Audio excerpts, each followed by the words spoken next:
Kalisa dinyatakan koma setelah kecelakaan maut yang aneh. Di saat ayahnya memilih pergi liburan karena alasan stres, Kalisa tiba-tiba meremas tanganku dan membisikkan satu nama yang membuat jantungku seolah berhenti berdetak. Jika itu bukan kecelakaan biasa, lalu apa yang sebenarnya terjadi di dalam mobil itu? Sebelum melanjutkan ceritanya, mari tuliskan di komentar dari mana kamu menonton video ini. Semoga yang sudah subscribe channel Hakikat Cerita, kami doakan dimudahkan urusannya, dilancarkan rezekinya, disehatkan badannya, dan dikabulkan semua doanya. Amin. Mari kita mulai ceritanya. Bau karbol yang menyengat seolah sudah menjadi bagian dari napas Murtinah selama 1 minggu terakhir. Di dalam ruangan serba putih ini, hanya terdengar bunyi detak monitor yang teratur namun mengerikan. Pip, pip, pip. Suara itu adalah satu-satunya tanda bahwa cucu kesayangannya, Kalisa, masih bernyawa. Murtinah duduk di kursi plastik yang keras, memandangi tubuh kecil yang penuh dengan selang itu. Kulit Kalisa yang biasanya cerah, kini pucat pasi, hampir transparan. Murtinah mengusap punggung tangan Kalisa dengan sangat pelan, takut jika tekanan sedikit saja akan menyakiti bocah berusia 7 tahun itu. Air matanya sudah kering, menyisakan rasa perih di sudut mata. Ia tidak habis pikir. Bagaimana mungkin dunianya berubah begitu cepat? Baru kemarin rasanya Kalisa berlarian di halaman rumah sambil mengejar kupu-kupu. Dan sekarang ia hanya diam mematung seperti boneka pecah. Pintu ICU berderit pelan saat seorang perawat masuk untuk memeriksa cairan infus. Perawat itu menatap Murtinah dengan tatapan iba yang sudah sering ia terima. Murtinah hanya melempar senyum tipis yang dipaksakan. Ia merasa sangat sendirian di sini. Harusnya ia tidak sendiri. Harusnya ada ayahnya Kalisa yang duduk di sampingnya, menguatkan hati yang rapuh ini. Namun, kenyataan justru jauh lebih pahit dari obat manapun yang ada di rumah sakit ini. 2 hari yang lalu, Aris, putra tunggalnya, datang dengan koper besar. Murtinah mengira anaknya itu akan menginap di rumah sakit untuk bergantian menjaga Kalisa. Ternyata, ia salah besar. Aris datang untuk berpamitan, bukan untuk urusan kerja, melainkan untuk berlibur ke Bali bersama Sheila, istri barunya. Alasan yang keluar dari mulut Aris masih terngiang jelas di telinga Murtinah, hingga membuatnya merasa mual setiap kali mengingatnya. Aris bilang bahwa Sheila sedang stres berat karena kejadian kecelakaan ini. Katanya, Sheila butuh suasana baru agar mentalnya tidak jatuh. Murtinah ingin berteriak saat itu, menanyakan di mana letak hati nurani mereka. Bagaimana bisa seorang ibu tiri merasa lebih menderita daripada anak yang sedang bertaruh nyawa? Namun, Aris tetaplah Aris yang keras kepala dan selalu tunduk pada kemauan Sheila. Mereka benar-benar pergi, meninggalkan Murtinah yang renta dengan beban biaya dan harapan yang kian menipis. Tangan Murtinah bergetar saat ia mencoba membetulkan letak selimut Kalisa.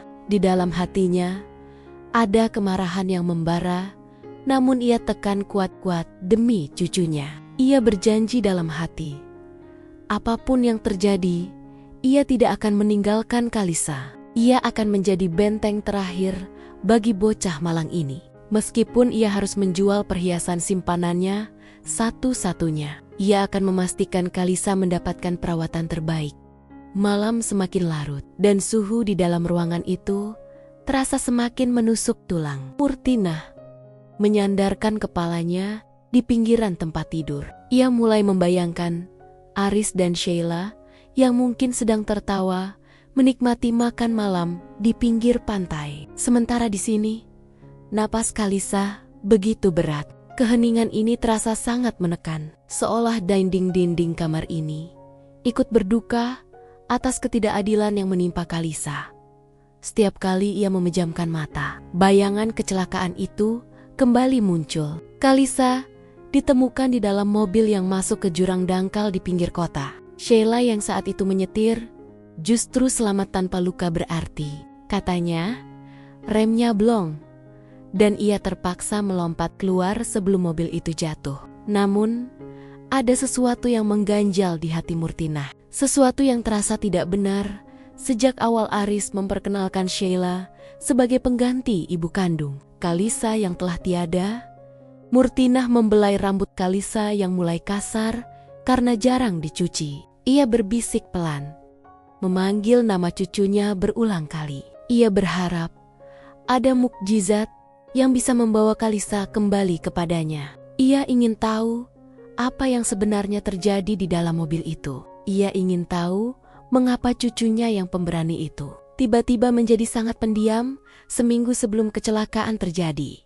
Lampu di lorong rumah sakit mulai diredupkan, menandakan waktu kunjung sudah berakhir lama. Murtinah tetap tidak bergeming. Ia tidak peduli jika punggungnya terasa encok atau kakinya mulai membengkak. Baginya, 1 milimeter gerakan dari jemari Kalisa jauh lebih berharga daripada seluruh waktu istirahat di dunia ini. Ia terus berdoa, merapal kalimat-kalimat suci dengan suara serak. Di tengah kesunyian itu, Murtinah merasakan kesedihan yang amat dalam. Bukan karena kondisi Kalisa saja, tapi karena ia menyadari betapa kejamnya orang-orang yang seharusnya menjadi pelindung bagi cucunya sendiri. Murtinah masih ingat betul bagaimana koper-koper mahal itu diseret melewati lantai ruang tamu rumah sakit yang dingin. Suara roda koper yang beradu dengan lantai keramik terdengar seperti ejekan di telinganya. Aris datang dengan kacamata hitam yang bertengger di kepalanya, sementara Sheila berdiri di sampingnya dengan pakaian pantai yang sialawala sudah siap untuk berjemur. Di bawah matahari Bali, tidak ada sedikit pun raut kesedihan atau kecemasan yang terpancar dari wajah menantunya itu. Murtinah berdiri mematung di ambang pintu ruang ICU, menatap putranya dengan tatapan tidak percaya. Ia berharap Aris akan membatalkan niat gilanya dan memilih untuk duduk di samping tempat tidur Kalisa. Namun, harapan itu hancur saat Aris membuka suara dengan nada yang sangat datar, seolah-olah ia hanya sedang pamit untuk pergi ke minimarket sebentar saja. Aris mengatakan bahwa tiket dan hotel sudah dipesan jauh-jauh hari dan tidak bisa dibatalkan tanpa kerugian besar. Ia berdalih bahwa Sheila butuh pengalihan agar tidak terus-menerus menyalahkan diri sendiri atas kecelakaan itu. Murtinah hampir saja tertawa getir mendengar alasan itu. Menyalahkan diri sendiri, Sheila bahkan tidak menunjukkan tanda-tanda trauma sedikit pun sejak keluar dari ruang pemeriksaan polisi tempo hari.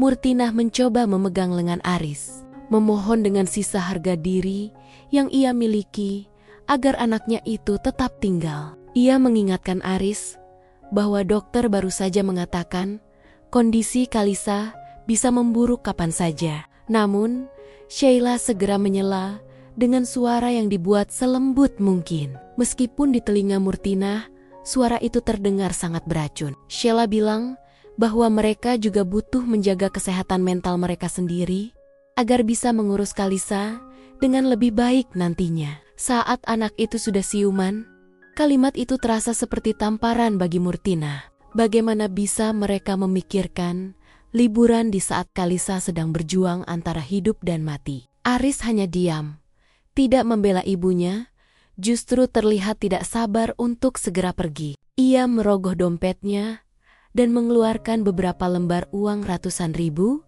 lalu meletakkannya begitu saja di tangan Murtinah. Uang itu jumlahnya tidak seberapa jika dibandingkan dengan biaya obat-obatan yang harus dibayar setiap harinya. Aris berpesan agar Murtinah segera menelepon jika ada keadaan darurat. Namun ia juga menambahkan bahwa mungkin sinyal di pantai akan sulit dijangkau. Setelah itu, mereka berdua berbalik dan melangkah pergi tanpa menoleh sedikit pun ke arah kaca transparan yang memperlihatkan tubuh mungil Kalisa di dalam sana. Murtinah hanya bisa melihat punggung putra tunggalnya menjauh, membawa pergi rasa hormat yang selama ini ia tanamkan pada Aris. Kepergian mereka meninggalkan lubang yang sangat besar di hati Murtinah. Ia kembali masuk ke dalam ruangan, duduk di kursi yang sama, dan merasa seolah-olah beban seluruh dunia kini pindah ke bahunya yang sudah rentah. Ia merasa sangat gagal mendidik Aris menjadi pria yang bertanggung jawab. Ia juga merasa sangat bodoh karena dulu sempat merestui hubungan Aris dengan Sheila, seorang janda yang ia kenal di kantornya dan tampak sangat manis di awal pertemuan mereka. Kini, di tengah kesunyian ICU, Murtinah mulai mengingat kembali kejanggalan demi kejanggalan sebelum kecelakaan itu terjadi. Ia teringat bagaimana Kalisa sering menangis diam-diam di kamarnya setiap kali Aris tidak ada di rumah. Ketika ditanya, Kalisa hanya bilang bahwa ia takut pada hantu. Namun matanya selalu melirik ke arah Sheila yang sedang memperhatikannya dari balik pintu. Murtinah menyesal. Kenapa ia tidak menyelidiki ketakutan cucunya itu lebih dalam saat itu? Malam itu, setelah kepergian Aris dan Sheila, hujan turun sangat lebat mengguyur kota. Murtinah merasa langit pun ikut menangisi nasib Kalisa yang ditinggalkan oleh ayahnya sendiri. Ia hanya bisa memeluk tas kecilnya yang berisi buku doa dan beberapa keping emas simpanannya. Ia sudah membulatkan tekad. Jika uang dari Aris habis, ia akan menjual emas itu demi biaya rumah sakit. Ia tidak butuh bantuan pria yang sudah melupakan darah dagingnya sendiri demi kesenangan sesaat. Pandangan Murtinah beralih pada botol infus yang menetes pelan. Setiap tetesan itu seolah menghitung waktu yang tersisa. Ia membisikkan doa agar Kalisa segera bangun. Bukan hanya agar ia bisa melihat senyum cucunya lagi, tapi agar kebenaran tentang apa yang sebenarnya terjadi bisa terungkap. Ia yakin ada rahasia besar yang dibawa Kalisa ke dalam komanya. Rahasia yang membuat Sheila begitu terburu-buru mengajak Aris pergi menjauh dari rumah sakit ini. Malam di rumah sakit selalu terasa lebih panjang dari biasanya, terutama ketika tagihan rumah sakit mulai menumpuk di atas meja kecil di samping ranjang tunggu. Murtinah menatap selembar kertas tagihan itu dengan tangan gemetar. Uang yang ditinggalkan Aris sebelum pergi ke Bali sudah ludes hanya untuk menebus 2 jenis obat penunjang saraf kemarin sore. Ia tidak menyangka bahwa biaya ruang ICU bisa begitu mencekik bagi kantong orang tua. Sepertinya yang hanya mengandalkan uang pensiun mendiang suaminya. Murtinah membuka dompet kainnya yang sudah kusam, mengeluarkan 3 keping emas batangan kecil yang selama ini ia simpan untuk bekal masa tuanya. Dengan langkah berat dan napas yang terasa sesak, ia berjalan menuju bagian administrasi saat jam menunjukkan pukul 2 pagi. Ia harus merelakan simpanan terakhirnya itu demi memastikan tabung oksigen dan monitor jantung Kalisa tetap menyala. Di depan petugas administrasi, Murtinah sempat terdiam sebentar sebelum akhirnya menyerahkan perhiasan itu untuk digadaikan segera, sambil berjalan kembali ke ruang ICU. Pikiran Murtinah melayang pada sosok Sheila. Ada sesuatu yang sangat mengganggu hatinya. Ia ingat betul sehari sebelum kecelakaan, ia sempat melihat Sheila masuk ke dalam garasi dan berdiri cukup lama di dekat mobil yang biasa digunakan untuk menjemput Kalisa sekolah. Saat itu, Sheila tampak membawa sesuatu di tangannya dan terlihat sangat gugup ketika Murtinah memanggilnya dari teras. Sheila hanya menjawab singkat bahwa ia sedang mencari barang yang tertinggal, lalu buru-buru masuk ke dalam rumah. Murtinah duduk kembali di kursi plastik yang kini terasa makin dingin. Ia mulai merangkai kepinggen-kepinggen ingatan yang sempat ia abaikan. Mengapa rem mobil itu bisa blong secara tiba-tiba, padahal Aris selalu rajin melakukan servis rutin? Mengapa hanya Sheila yang bisa melompat keluar tepat waktu, sementara Kalisa seolah terjebak di kursi belakang? Pertanyaan-pertanyaan itu berputar di kepalanya, seperti pusaran air yang gelap dan menakutkan. Dalam kesendirian, sepertiga malam itu, Murtinah menundukkan kepalanya dalam-dalam. Ia tidak lagi memohon harta atau umur panjang kepada Tuhan. Ia hanya meminta satu hal, yaitu keadilan bagi cucunya. Ia berbisik lirih dalam doanya, meminta agar suara Kalisa dikembalikan sehingga tabir gelap yang menyelimuti kecelakaan ini bisa tersingkap. Air matanya jatuh membasahi sajadah kecil yang ia hamparkan di sudut ruangan, menjadi saksi bisu betapa hancurnya hati seorang nenek yang melihat cucunya dikhianati oleh ayahnya sendiri. Cahaya matahari pagi mulai mengintip dari balik celah tirai ruang ICU. Namun, suasana di dalam ruangan masih terasa mencekam. Dokter baru saja melakukan pemeriksaan rutin dan memberikan kabar yang meruntuhkan semangat Murtinah. Tekanan darah Kalisa terus menurun dan respons otaknya semakin melemah. Dokter menyarankan agar Murtinah mulai mempersiapkan diri untuk kemungkinan terburuk jika dalam 24 jam ke depan tidak ada perubahan signifikan.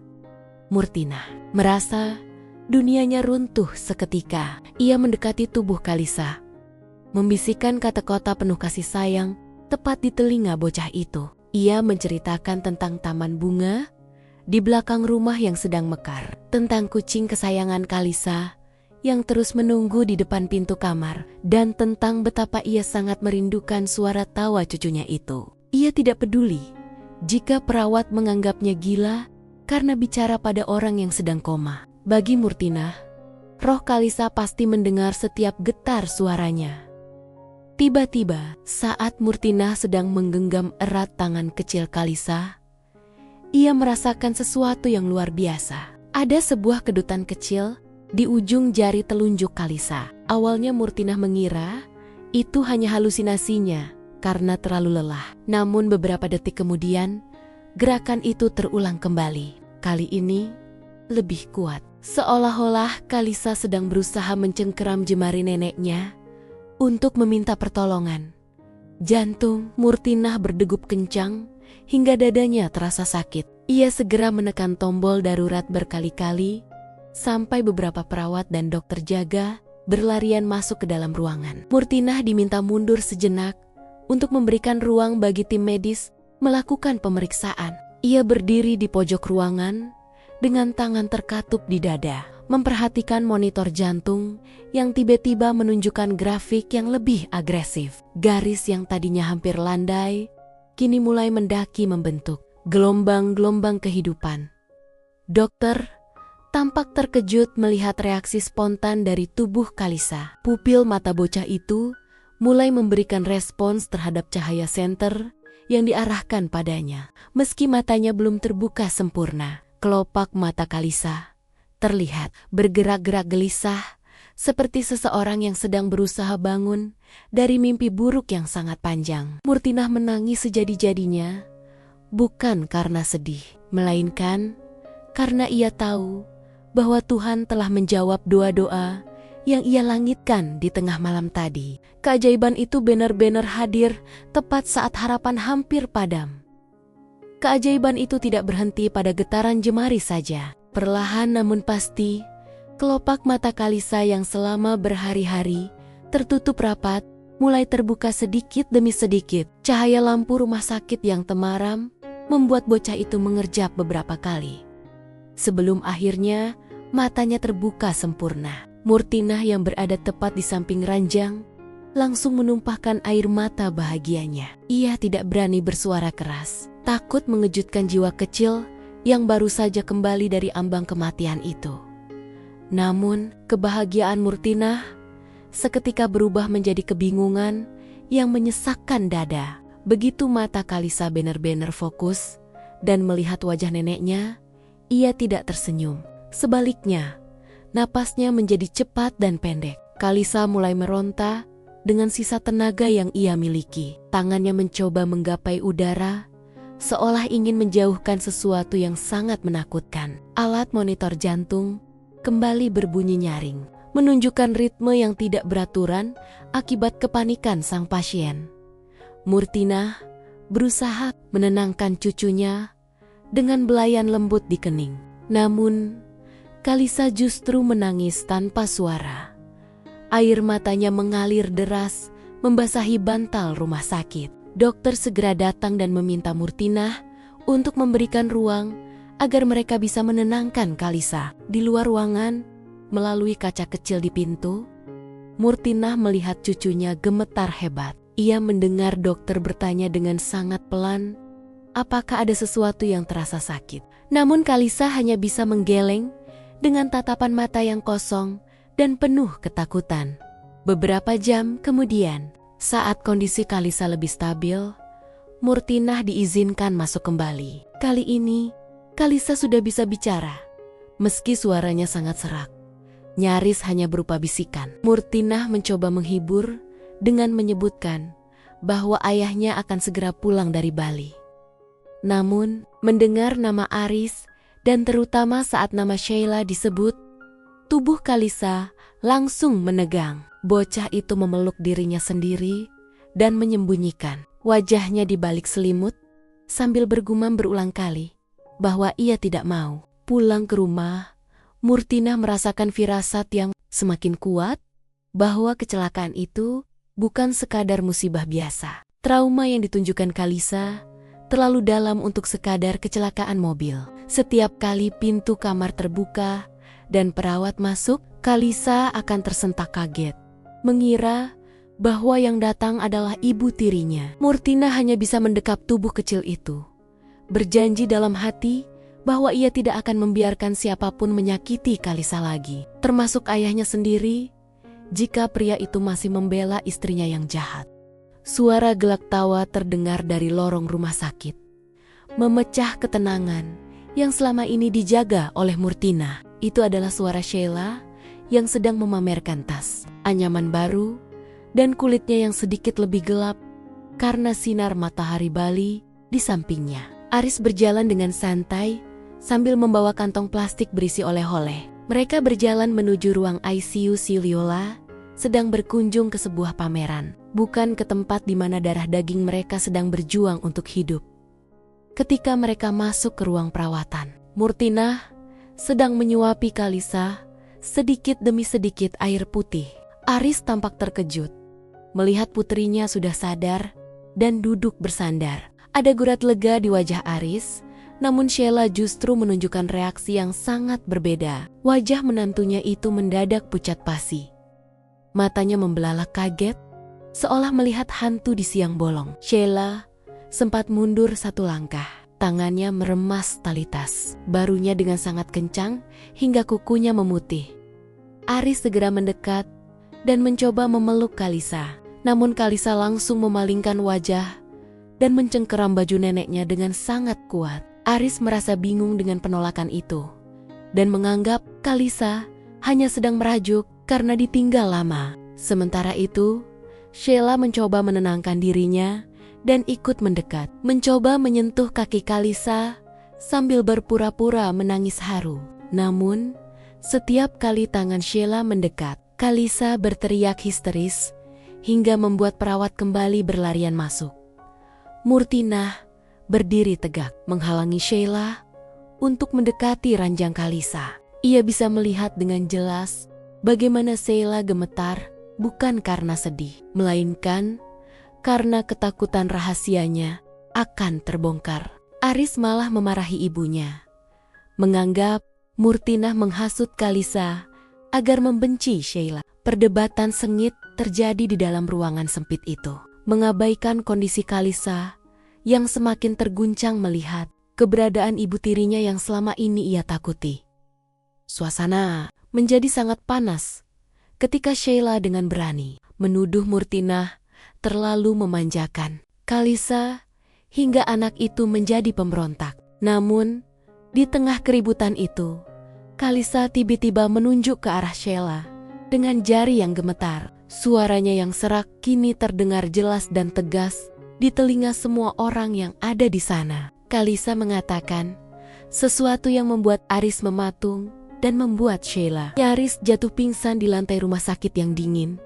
Suasana ruang perawatan mendadak senyap, hanya menyisakan suara mesin monitor yang kembali berdetak cepat. Kalisa masih menunjuk ke arah Sheila dengan jari yang gemetar hebat. Matanya memancarkan kombinasi antara rasa takut yang amat sangat dan kemarahan yang meluap. Aris terdiam, menatap putrinya dengan kening berkerut. Sementara Sheila berusaha memaksakan senyum yang justru terlihat seperti seringai ketakutan. Kalisa mulai bicara dengan terbata-bata, menceritakan bahwa sebelum mereka berangkat hari itu, ia melihat Sheila menggunakan sebuah alat tajam di bawah kolong mobil. Kalisa yang saat itu sedang mencari bola di dekat garasi, tidak sengaja melihat ibu tirinya memotong sesuatu di dekat roda. Ketika Kalisa bertanya, Sheila justru menjambak rambutnya dan mengancam akan membunuh nenek Murtina jika Kalisa berani bicara pada ayahnya.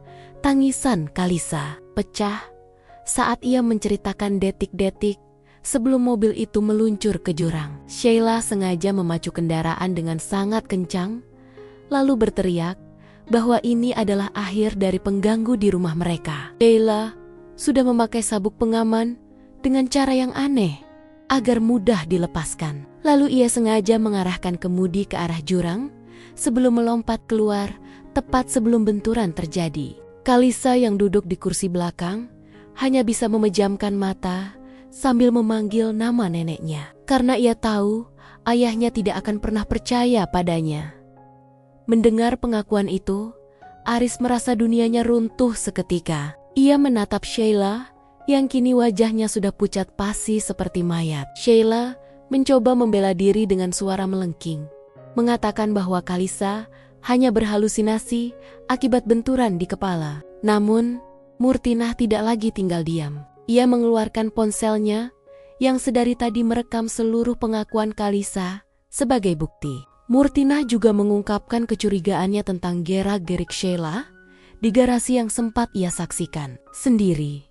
Keadaan semakin tidak terkendali saat Aris menyadari betapa bodohnya ia selama ini. Ia teringat bagaimana ia lebih memilih berjemur di pantai Bali, sementara anaknya yang sedang sekarat ini sedang memendam luka dan rahasia yang begitu mengerikan. Sheila yang menyadari posisinya terpojok, mencoba lari keluar ruangan. Namun di pintu sudah berdiri 2 orang polisi yang sengaja dipanggil oleh pihak rumah sakit karena mendengar keributan dan teriakan Kalisa tentang percobaan pembunuhan.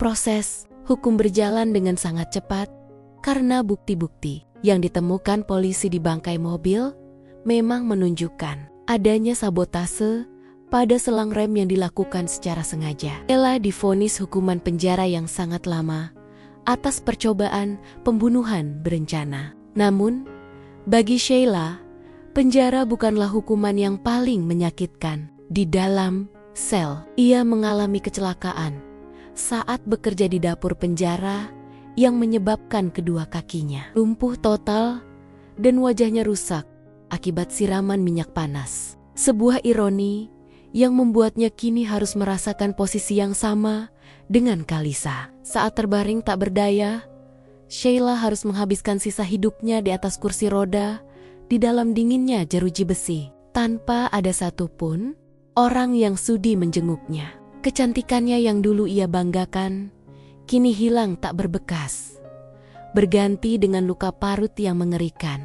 Ia menderita dalam kesepian dan kesakitan yang tak berujung, memohon kematian yang tak kunjung datang sebagai tebusan atas kekejaman yang pernah ia lakukan pada seorang anak kecil yang tidak berdosa. Sementara itu, Aris hidup dalam penyesalan yang membakar jiwa. Meskipun ia mencoba meminta maaf, Murtinah tetap pada pendiriannya untuk membawa Kalisa pergi jauh dan hidup berdua saja. Aris kehilangan hak asuh atas anaknya dan kehilangan kepercayaan dari ibunya sendiri. Ia kini hidup sebatang kara, dihantui oleh bayang-bayang wajah Kalisa yang penuh ketakutan setiap kali ia memejamkan mata. Harta yang ia miliki habis untuk biaya pengadilan dan ganti rugi, meninggalkannya dalam kemiskinan dan kehampaan. Murtinah membawa Kalisa pindah ke sebuah desa yang tenang, jauh dari hiruk-pikuk kota dan kenangan buruk masa lalu. Di sana, Kalisa tumbuh menjadi gadis yang kuat dan kembali ceria. Meskipun ia masih sering memegang erat tangan neneknya, setiap kali merasa cemas. Mereka hidup sederhana, namun penuh dengan kedamaian. Sesuatu yang tidak bisa dibeli dengan tiket liburan, semahal apapun. Setiap pagi, Murtinah melihat Kalisa menyiram bunga di halaman dengan senyuman yang paling tulus. Ia tahu bahwa keadilan telah ditegakkan dengan cara yang paling adil oleh semesta. Rahasia yang terkubur dalam koma itu kini telah menjadi cahaya yang menuntun mereka pada kehidupan baru yang lebih jujur. Murtinah hanya bisa bersyukur karena Tuhan telah memberinya kekuatan untuk bertahan hingga kebenaran itu benar-benar terungkap dan menghancurkan mereka yang bermain-main dengan nyawa.